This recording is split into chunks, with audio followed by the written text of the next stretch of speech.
Dans cette vidéo, on va distinguer entre la transformation physique et la transformation chimique en utilisant le modèle particulier.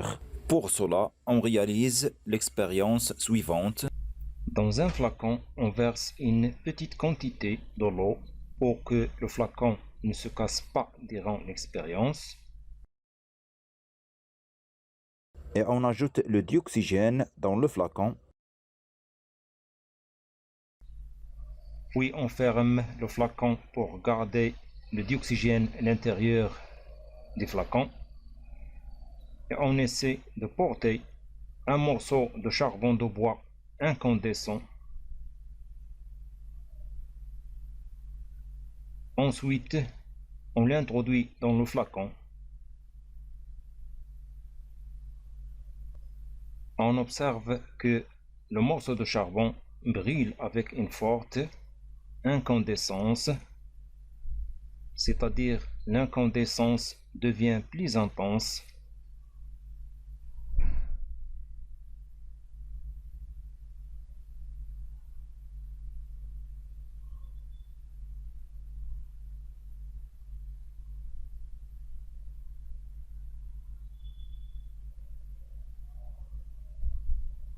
Une fois la combustion du charbon de bois est terminée, on verse l'eau de chaud dans le flacon,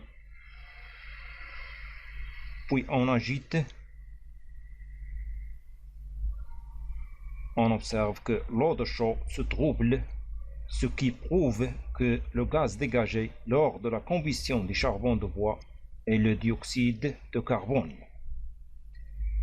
On signale que l'élément principal qui constitue le charbon de bois est le carbone.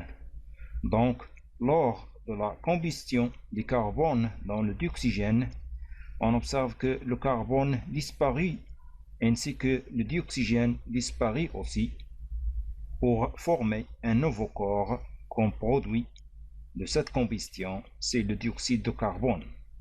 Et on dit que la combustion du carbone dans le dioxygène est une transformation chimique. On va expliquer la combustion du carbone dans le dioxygène en utilisant le modèle particulier ou bien le modèle moléculaire.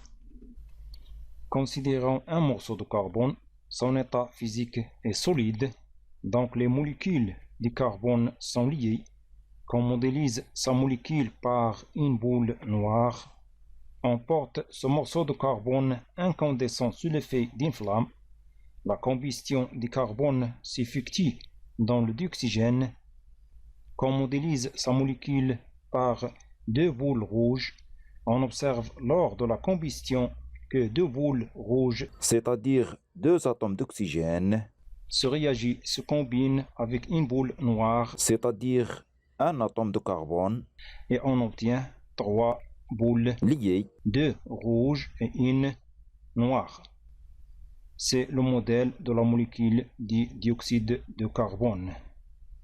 Donc, le carbone et le dioxygène disparaissent au cours de la combustion pour former un nouveau produit, c'est le dioxyde de carbone, et on dit que la combustion du carbone dans le dioxygène est une transformation chimique.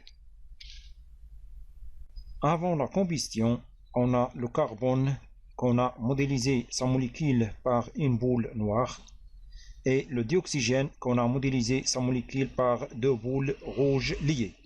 Après la combustion, on a obtenu un nouveau corps qu'on a modélisé sa molécule par trois boules liées, une boule noire et deux boules rouges, c'est le dioxyde de carbone. Donc, les corps de départ sont disparus pour former un autre corps. Cette transformation s'appelle transformation chimique. Mais qu'est-ce qu'une transformation physique? Pour cela, on considère ces morceaux de glace. Sa molécule est modélisée par deux boules blanches, c'est-à-dire deux atomes d'hydrogène, et une boule rouge, c'est-à-dire un atome d'oxygène.